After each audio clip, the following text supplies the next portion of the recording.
अस्सलामुअलैकुम friends. Story में आगे बढ़ने से पहले जो मैं आपको हमेशा रिक्वेस्ट करती हूँ, प्लीज़ आप हमारे चैनल को सब्सक्राइब कर लें, और अगर आपको हमारी वीडियोस अच्छी लगे तो लाइक कर लें, और सब्सक्राइब के बाद बेल आइकन ज़रूर क्लिक कीजिएगा। और अगर आपको हमें कुछ बताना हो या कुछ हमसे कोई गलती हो जाए स्टोरी में, और अगर आप कुछ कहना चाहते हैं तो कमेंट सेक्शन में जाके अपनी राय से ज़रूर आगाह कर सकते हैं। Please support us. अब हम चलते अपनी स्टोरी की जानिब, जुनून इश्क पार्ट नंबर 24। अब तक अहमद साहब अपने फ्रेंड को अपने जुनून और दीवानगी की हद बताने में मसरूफ़ होते हैं। उधर इरफ़ा अपनी फ्रेंड से ये कह रही होती कि काश ये सब जो हुआ है वो हुआ ही ना होता, और ये मंगनी वाला सीन कभी हुआ ही ना होता। अब तो मैं सिर्फ काश ही कह सकती हूँ। इधर नौमान सब कुछ सुन चुका होता है। वो अम्मी के पास वापस आके बैठ जाता है, और नौमान की जो अम्मी होती है वो कहती हैं कि बेटा क्या हुआ, तुम इरफ़ा से मिले, कुछ बात की तुमने उससे, माफ़ी मांगी? अम्मी बस हमें जाना है, आप चलोगे घर या मैं चला जाऊँ अकेला? तो इरफ़ा की जो बुआ होती है वो कहती है कि बेटा मैं तो बैठी हूँ, तुम्हें जाना हो तो तुम जा सकते हो भले। तो वो कहता ठीक है अम्मी मैं जा रहा हूँ, तो फिर अगर आपने आना हो तो फिर आप ना मुझे बता दीजिएगा कॉल करके, मैं आ जाऊँगा गाड़ी लेके। तो नुमान की अम्मी कहती है बेटा ऐसा हुआ क्या है, तुम्हारा मूड क्यों ऑफ हो गया है? तो नुमान अपनी अम्मी को कोई जवाब नहीं देता और वो वहाँ से चला जाता है। उसके बाद इरफ़ा की अम्मी जब बाहर आती हैं बात करने के लिए, तो वो देखती हैं कि नुमान वहाँ से जा रहा है। वो कहती हैं कि क्या हुआ, कोई बात हो गई जो नुमान ऐसे जा रहा है? वो कहती हैं कि पता नहीं क्या हुआ, पहले तो वो बहुत एक्साइटेड था, इरफ़ा से बात करने के लिए किचन में गया था, फिर पता नहीं क्या हुआ, वो आया वो चला गया, पता नहीं क्या हो गया है।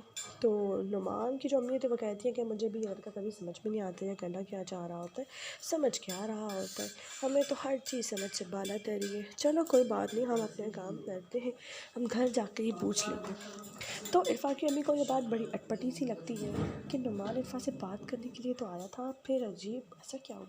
तो बताएं, इरफ़ा जो होती है वो अपनी फ्रेंड से बात कर रही होती है। क्या पता है तुम्हें, जब मैं वहाँ पे काम करती थी ना, मुझे लगता था मैं भी लाइफ में कुछ बन सकती हूँ, मैंने आगे पढ़ने का भी सोचा था, और मैंने सोचा था कि मैं इस जॉब से जो भी पैसे मेरे आएंगे मैं बैंक अकाउंट में वहाँ पे रखूँगी, और उसके बाद थोड़े से पैसे मेरे ज़्यादा हो जाएंगे तो अम्मी अब्बू को मैं उम्र पे भेजूँगी, क्योंकि अम्मी को बहुत शौक़ है और उन्हें जाना था, तो मैं उनका सपना उनका ख्वाब पूरा करना चाहती थी। लेकिन अब जब ऐसे सर्कमस्टेंस बन गए हैं, हमें समझ ही नहीं आ रहा कि अब करना क्या चाहिए, और फैमिली वाले भी ऐसा ही साउंड कर रहे हैं। उसकी फ्रेंड कहती है फ़रा कि अगर नुमान उस दिन ऐसा साउंड नहीं करता ना तो कोई दिक्कत नहीं होती, और आज तो अपने सारे ख्वाब पूरे वगैरह कर पाती। जो घूमना जाना वो चाहती थी कि वो अपने हिसाब से अपनी ज़िंदगी थी, उसके छोटे छोटे ख्वाब थे जो वो पूरे करना चाहती थी एटलीस्ट शादी से पहले। नुमान अपने आप काबू में नहीं होता है, वो अपने आप को काफ़ी कोशिश करता है ताकि वो अपना गुस्सा कंट्रोल कर सके, लेकिन वो नहीं कर रहा होता है। वो बेमकसद गाड़ियाँ चला रहा होता है रोड पे, और उसे बार बार इरफ़ा की एक ही बात दिमाग में घूम रही होती है कि वो मोहब्बत करती है, और वो भी अपने बॉस से, अहमद साहब से। तो नुमान दिल में ये कह रहा होता है कि गलत भी मैं नहीं था, माफ़ी भी मुझसे मंगवाई, पूरे ख़ानदान के सामने ज़लील भी मुझे किया, और सबके सामने ऐसा रिएक्ट किया जैसे कि मैं ही कोई कातिल हूँ, मुझसे ही जुर्म हुए हैं। लेकिन असल गेम तो इरफ़ा खेली। इस मासूम से चेहरे में इतने भयानक सच होंगे कभी जान नहीं पाया मैं, कभी नहीं समझ पाया मैं कि इरफ़ा मेरे साथ ऐसा कर सकती है। कभी भी नहीं सोच पाया मैं कभी ऐसा सोच भी नहीं सकता था। सही कहा है किसी ने, जब इंसान पैसा देखता है ना तो वो लालची हो जाता है। इधर अहमद साहब जो अपनी मोहब्बत के कसीदे बांध रहे थे कि वो कितनी मोहब्बत करते हैं इरफ़ा से। इंसान जब किसी से मोहब्बत करता है तो पहले उसकी इज़्ज़त करता है, उसे स्पेस देता है। पर अहमद की मोहब्बत कुछ अलग ही थी। वो मोहब्बत तो करता था लेकिन स्पेस नहीं देना चाहता था। वो मोहब्बत तो करता था लेकिन मोहब्बत में सामने वाले को इतना भी हक़ नहीं देना चाहता था ताकि वो अपनी मर्ज़ी से कुछ कह भी सके। उसकी मोहब्बत अपने आप में एक गिरफ्त थी, उसकी मोहब्बत अपने आप में एक कैद थी, और वो सिर्फ़ और सिर्फ इरफ़ा को कैद करना चाहता था। ये बात अहमद का दोस्त समझ चुका था कि अहमद की मोहब्बत कोई आम और मामूली मोहब्बत नहीं है। ये मोहब्बत सिर्फ़ इसलिए नहीं है कि इरफ़ा अच्छी है, ये मोहब्बत अहमद के लिए एक ये दलील है कि वो किसी इंसान पे हुकूमत कर सकता है। अहमद के दोस्त जब ये धीरे धीरे उसकी हकीकत जान रहा था, अहमद का दोस्त ये नहीं सोच रहा था कि अब उसका साथ कैसे देना है। वो तो ये सोच रहा था कि अगर मैंने इसका साथ नहीं दिया तो ये मेरे साथ क्या कर सकता है, क्योंकि अहमद ये कह रहा था कि इरफ़ा के मामले में मुझे अपने आप पे तो क्या तुम पे भी भरोसा नहीं है, तुम मेरे बचपन के दोस्त हो। और तुम्हें पता है एक बार तुमने मुझे कहा था कि ज़िंदगी में अगर तुम्हारी ज़िंदगी में कोई और आ जाता है तो तुम क्या मुझे चुनोगे या उसको चुनोगे। तो मैंने तब कहा था मैं तुम्हें चुनूँगा। मेरे लिए दोस्ती तब इतनी ज़रूरी हो जाता थी। और अब तुम तो मेरे लिए ज़रूरी हो, लेकिन इरफ़ा मेरे लिए मेरी सांसें और मेरा ऑक्सीजन है, तो वो मेरे लिए तुमसे भी ज़्यादा ज़रूरी है। तो वो अपनी फ्रेंड को एक तरह से धमकी दे रहा था, अगर तुमने मेरे साथ दगाबाजी करने की कोशिश की या अगर तुम्हारी वजह से मुझे इरफ़ा नहीं मिली तो फिर तुम देख लेना। अभी किचन में काम कर रही होती है और इरफ़ा एक एक बात से अनजान होती है। इरफ़ा नहीं जानती है कि उसकी ज़िंदगी में अगला पल उसके लिए क्या लाने वाला है। वो तो बस शाम की दावत के लिए अपने फ्रेंड के साथ मिलकर काम कर रही होती है। और इरफ़ा की जो अम्मी किचन में आती है वो कहती है कि नुमान से तुम्हारी क्या बात हुई। तो फ़राह फ़ौरन जवाब देती है, आंटी अहमद साहब के बारे में कुछ पूछ रहे हो। तो इरफ़ा की अम्मी फटाफट उसे झड़क देती है, उसे डांटती है कि लड़की अब मैं अहमद साहब का जिक्र ना ही करूँ तो बेहतर है। मैं कोई कॉम्प्लिकेशंस मज़ीद इस घर में नहीं चाहती। अहमद साहब के यहाँ जॉब करती थी, ये बात थी, अब उसने जॉब छोड़ दी, इट्स कम्प्लीटली नॉर्मल। तो अब वो चैप्टर क्लोज़ हो चुका है। जबकि इरफ़ा इससे मुत्तफ़िक नहीं थी, क्योंकि वो अपनी जॉब छोड़कर बिल्कुल भी खुश नहीं थी। लेकिन जो इरफ़ा होती है वो ये बात अपनी अम्मी से कह भी नहीं सकती होती है। तो उसकी अम्मी फ़ौरन कहती है, मेरे नुमान के बारे में बात कर रहे हैं, नुमान किचन में आ रहा था, फिर वो चला गया, अब क्या हुआ था ऐसा। तो वो कहती है, अम्मी वो किचन में तो आया ही नहीं था। फ़रा भी फ़ौरन यही जवाब देती है कि खाला वो किचन में तो आया ही नहीं था। कमबख्त लड़कियों, तुमने ऐसा क्या बोला जो उसने सुन लिया। अम्मी हम बस बातें कर रहे थे आपस में, बचपन की, स्कूल की और फिर जॉब की, सैलरी के बारे में भी हम बात कर रहे थे। क्या तुमने अहमद साहब का जिक्र किया था क्या। हाँ अम्मी, वो बातों बातों में फ़रा, खुदा खैर करे, पता नहीं तुम लोगों ने क्या क्या बोल दिया होगा और उसने क्या क्या सुन लिया होगा, पता नहीं वो क्या सोच रहा होगा। अम्मी जिसको जो सोच रहा है ना वो सोचे। अगर कोई इंसान एक बात कंफर्म करने के लिए भी इतनी भी मेहनत नहीं करना चाहता ना, वो कुछ सुनना भी नहीं चाहता ना, तो मुझे कुछ सुनाना भी नहीं है। इफ़ा तो अपनी अम्मी से नाराज़ हो रही होती है जो उसको बोलती हैं कि तुम्हें ऐसा नहीं बोलना चाहिए था। उधर नुमान अपनी ही सोचों में गुम होता है और वो ये कह रहा होता है, मैंने तो इरफ़ा से सच्ची मोहब्बत की थी पर इरफ़ा ही बदल गई थी, या शायद इरफ़ा ने घर वालों के प्रेशर में आकर ही इंगेजमेंट की थी, क्योंकि इरफ़ा तो इस रिश्ते से कभी राज़ी थी ही नहीं। तो जब वो उसके साथ कभी रहने के लिए राज़ी ही नहीं थी तो ये रिश्ता किसी कीमत पे चल ही नहीं सकता था। तो नुमान ये सोच रहा था कि एक काम करता हूँ, मैं अम्मी से जाके बात करता हूँ। फिर नुमान ये भी सोच रहा था, अम्मी को अगर मैंने कुछ कहा भी तो अम्मी तो यकीन करेंगी नहीं। जब अम्मी यकीन ही नहीं करेंगी और फिर भी वो सब कुछ होगा जो होना चाहिए, इरफ़ा मेरे साथ होकर भी मेरे साथ नहीं रहेंगी, इरफ़ा जिससे मोहब्बत करते इरफ़ा तो उसी के साथ रहेंगी, फिर क्या ही फ़ायदा ऐसे रिश्ते का। जब हम एक साथ तो होंगे लेकिन एक दूसरे के साथ पास होने के बाद भी एक दूसरे के साथ हो ही नहीं पाएंगे, तो क्या ही फ़ायदा है इस रिश्ते का।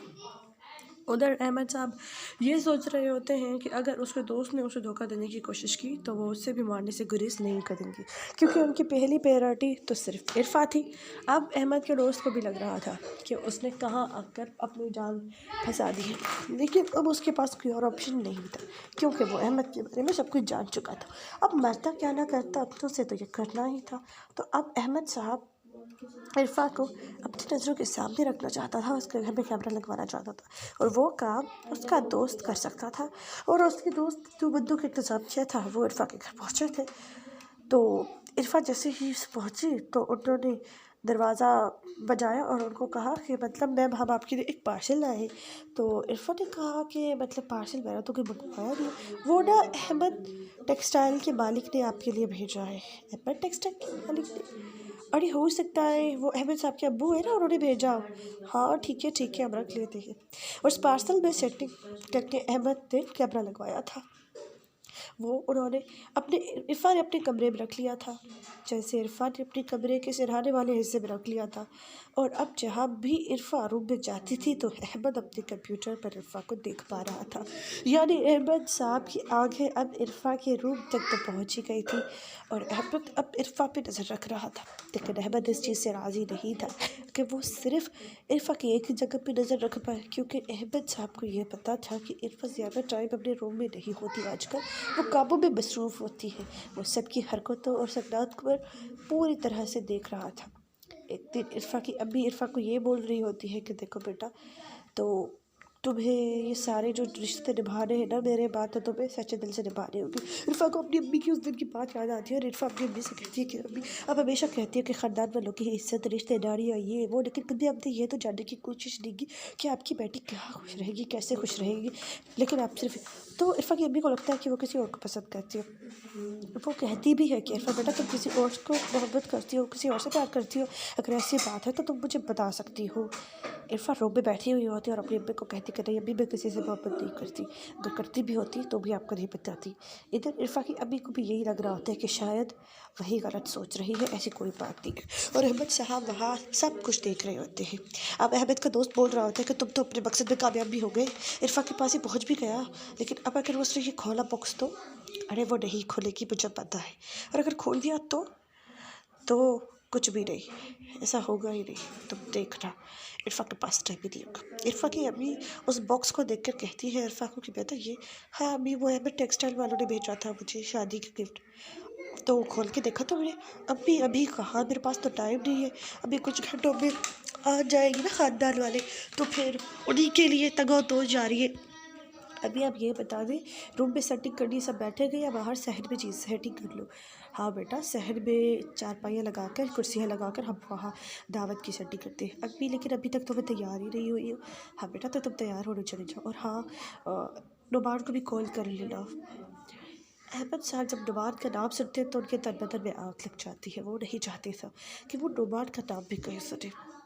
इधर अहमद साहब अपने दोस्त को कहते हैं कि नुमान के बारे में तो पता करना हम भूल ही गए, तो कहता है इतनी ज़रूरी बात हम कैसे भूल सकते हैं। तो फिर कहानी का ये मेन कैरेक्टर था जो अहमद साहब के हिसाब से वो उनकी कहानी का विलन था। उसे अगर इरफा तक रसानी चाहिए थी तो अहमद साहब को उसे किसी भी कीमत से रास्ते से हटाना होता।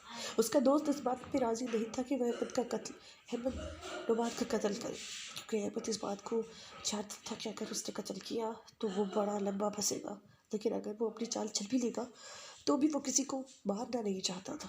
वो सिर्फ़ और सिर्फ इरफा को चाहता था। वो नहीं चाहता था कि इरफा को हासिल करने के बाद भी वो किसी मुसीबत से दगा-दौ करे और इरफा उसके हाथों से चली जाए, उसे मिलकर भी ना मिले, तो वो इससे नहीं कर सकता था। इरफा की अम्मी जो वहाँ बैठी हुई होती है वो कहती है कि बेटा नुमान तो हाँ तब से चला गया है और अब तुम्हारी बुआ कॉल्स कर रही है तो पता ही नहीं है किसी को कि नुमान चला कहाँ गया है। इरफा बहुत सारी कॉल्स करती है। उधर अहमद साहब देख रहे होते हैं कि वो लोग क्या कर रहे हैं।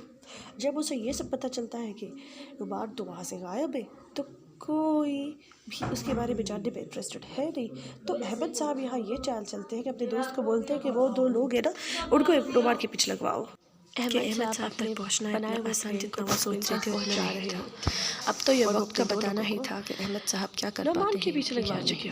लेकिन फ़िलहाल अहमद साहब अपने गुस्से से पागल हो रहे होते हैं, क्योंकि उसको जो प्लान उसने सोचा था उसको कंप्लीट करने के लिए नुमान चाहिए था। नुमान उनके हिसाब से उनकी पहुँच से दूर जा रहा था, और अगर ऐसा ही होता तो नुमान को कभी मिलता ही नहीं, तो अहमद साहब अपना प्लान नहीं कंप्लीट कर पाते। अगर वो अपना प्लान कंप्लीट नहीं कर पाते तो उन्हें इरफा तो मिल ही नहीं सकती थी।